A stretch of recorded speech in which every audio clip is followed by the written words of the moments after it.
तो आप ये सोचो सर, वो जो ईश्वर है ना सर, उसको प्राप्त करने के लिए बहुत तिगड़मबाजी नहीं करनी, बहुत प्रयास नहीं करने, बहुत मेहनत नहीं करनी, बहुत तपस्या नहीं करनी, सिर्फ सरल रहना है। सिर्फ सरल रहना है। आप यकीन मानना, ठाकुर जी ने श्रीमद् भगवद गीता में 18 अध्याय में एक बात को, कॉमन बात है वो, जो बात शुरू से लेकर अंत तक कही है, बार बार कही है कि संभावी रहे।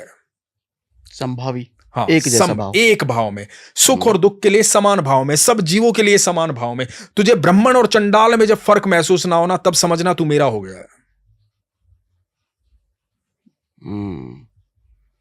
सर बहुत बड़ी बात है ये। क्योंकि ये तब कैसे होगा? भगवान ये कहते हैं कि तू सबके भीतर मुझे समाहित जान, मैं सबके अंदर विद्यमान हूं। एक छोटी सी चींटी से लेकर बड़े से हाथी में बराबर क्षमता के साथ ठाकुर जी निवास करते हैं, सबके भीतर विद्यमान हो। अब आप सोचो सागर भाई, एक दिन के लिए सिर्फ आपने ये मान लिया, आज सुबह से रात तक मैं ये सोचूंगा कि सबके भीतर ठाकुर जी हैं, A to Z हर जीव के भीतर ठाकुर जी हैं। एक दिन के लिए मान लिया आपने, सबके लिए रिस्पेक्ट आ जाएगी, सबके लिए रिस्पेक्ट आ जाएगी, संभाव आ जाएगा। कैसे? स्वीकार्य भाव आ जाएगा। कैसे? आप जब जाओगे, आपको 10 लोगों के बीच में किसी ने अपमानित कर दिया, अब आपका भाव क्या है कि सबके भीतर ठाकुर जी हैं, तो अपमानित करने वाले कौन हुए? ठाकुर जी। आप आगे गए, किसी व्यक्ति ने सबके बीच में सम्मानित कर दिया, आपका भाव क्या है? सबके भीतर ठाकुर जी हैं। सम्मानित करने वाले कौन हुए? ठाकुर जी। ठाकुर जी। तो सर एक्चुअली आपके साथ हो वही रहा है, आपके साथ हर पल वही घटित हो रहा है जो आप डिजर्व करते हैं, क्योंकि करने वाले सब ठाकुर जी हैं। सर जब उनसे प्रेम हो जाता है ना, तो बस वो दिखाई देने शुरू हो जाते हैं, उससे पहले दिखते नहीं है वही। यदि सोचो कि मैं अनुज होता, ये रमेश होता, ये विजेंद्र होता, ये फला होता, ये ढिकड़ा होता, वो होता, वो होता, वो होता, हम ये कहते हैं ना कि मैं उससे प्यार करता हूं, उससे प्यार करता हूं, उससे प्यार करता हूं, ये मेरा, ये मेरा, ये मेरा है। सर हम जिंदगी भर झूठ बोलते हैं। सर इनडायरेक्टली हम सब ईश्वर से बहुत प्रेम करते हैं, इनडायरेक्टली। जब विश्वास आ जाता है तो वो डायरेक्टली हो जाता है, तब दिखना शुरू हो जाता है, तब चीजें सॉल्व हो जाती हैं। अब कैसे इनडायरेक्टली? देखो, आपने कहा कि मैं इससे बहुत प्रेम करता हूं, कुछ दिन के बाद ये मर गया, ठीक है, आपका कोई मित्र है, आपका कोई जानने वाला है, कुछ सालों के बाद, 10 साल, 20 साल, 50 साल के बाद वो मर गया। आपने पहला कर्म क्या किया? उसके मरते ही सबको सूचना की। अकेले वो कर्म नहीं किया, 10 लोगों को इकट्ठा किया और सबको बोला कि भाई सांस पूरी हो गई, चलो उठाओ, अंतिम संस्कार करके आते हैं। यदि आपका उससे प्रेम था तो फिर उसका अंतिम संस्कार क्यों किया? उस शरीर को रखना चाहिए था ना आपको, हमेशा हमेशा के लिए, क्योंकि आपका प्रेम था ही नहीं उसके साथ। आपका प्रेम था उसके भीतर जो अविनाशी है, परम पिता परमेश्वर जो श्री कृष्ण है, उससे प्रेम था आपका, बट इनडायरेक्टली था। जैसे ही कृष्ण ने उस शरीर को छोड़ा, आपने उस शरीर को नकार दिया। जब तक कृष्ण भीतर है आप स्वीकार कर रहे हैं। लेकिन संभाव रखना प्रैक्टिकल है क्या? बिल्कुल है। अगर संभाव रखते तो राम रावण को कैसे मारते, पांडव कौरवों को कैसे मारते अगर संभाव रखते तो? क्योंकि वहां भी प्रभु दिखते, फिर कौरवों में भी प्रभु होता, बिल्कुल, रावण में भी प्रभु बिल्कुल होता। ठाकुर जी कहते हैं ये मेरी लीला है। आप सोचो, मैं इस पे बड़ी सुंदर बात आपने पूछी है। आप एक बात देखो, मैं क्यों कृष्ण से इतना प्यार करता हूं? उसके बहुत सारे कारण है सर, बहुत सारे कारण हैं। उनमें से एक कारण ये भी है, आप किसी भी दुनिया के किसी भी धर्म में, दुनिया के किसी भी धर्म में, किसी भी भगवान, देवी देवता, या आप किसी भी नाम से उनको पुकारते हैं, और कोई भी हो चाहे, उनकी बायोग्राफी पढ़ेंगे, उनके बारे में पढ़ेंगे, तो हमेशा आप देखेंगे उनको महिमा मंडित किया गया है। वो बेस्ट हैं, बेस्ट हैं, बेस्ट हैं, बेस्ट हैं, बेस्ट हैं। उनका सब कुछ बेस्ट ही बताया गया। फैक्ट है। जो गलत है उसके पीछे भी वैलिड रीजन दे दिया गया है ना? हाँ। Best best best best best. पर कृष्ण क्या कहते हैं? धर्म मेरी छाती और अधर्म मेरी पीठ है। मैं मुझसे ही खेल रहा हूं हर पल। तुम क्या सब मतलब? मैं ही हूं। ये मेरी लीला है, ये सब कुछ मेरा है।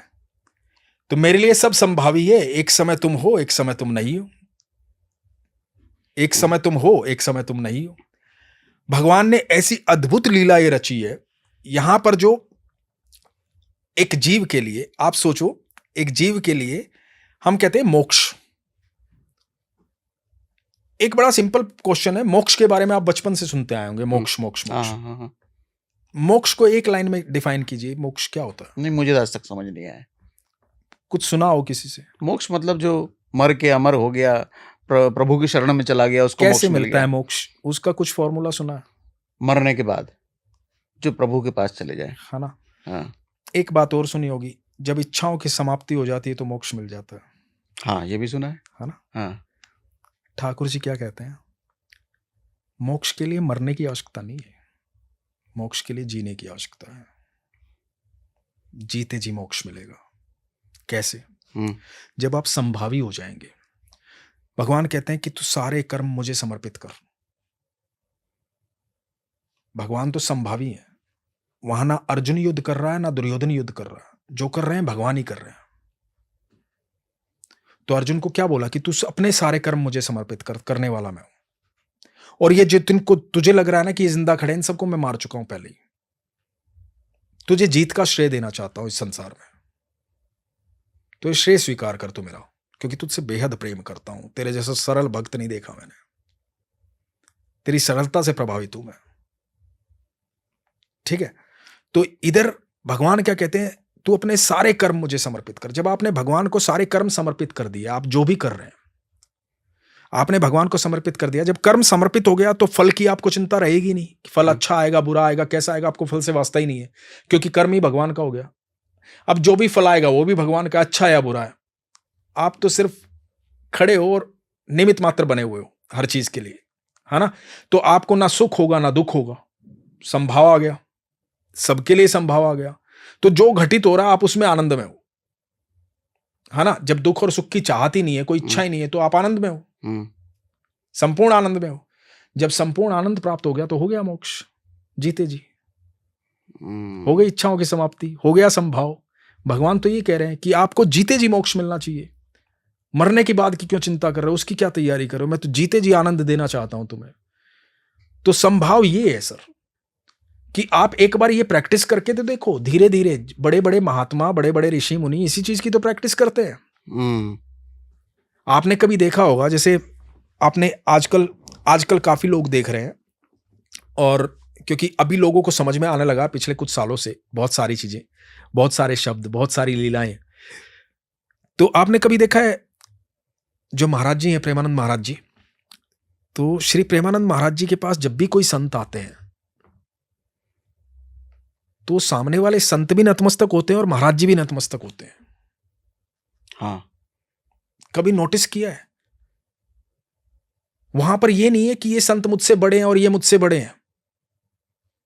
ये भाव से नतमस्तक नहीं हुआ जाता। वो मतलब यूं आशीर्वाद नहीं देते, वो यही होता है। वो आप भी जाकर के उनको प्रणाम करोगे तो वो आप ऐसे ही करेंगे। क्यों ऐसा है? क्या है इसके पीछे कारण? सोचा है कभी? आज तो पूरी दुनिया, पूरा हिंदुस्तान महाराज जी के सामने नतमस्तक है। महाराज जी के दर्शन करना चाहता है, महाराज जी से मिलना चाहता है, बात करना चाहता है। फिर भी महाराज जी सबके सामने ऐसे रहते हैं। पता है क्यों रहते हैं? क्यों? क्योंकि हर जीव के अंदर कृष्ण को देखते हैं। वो अपने कृष्ण के सामने नतमस्तक होते हैं। ये है संभाव।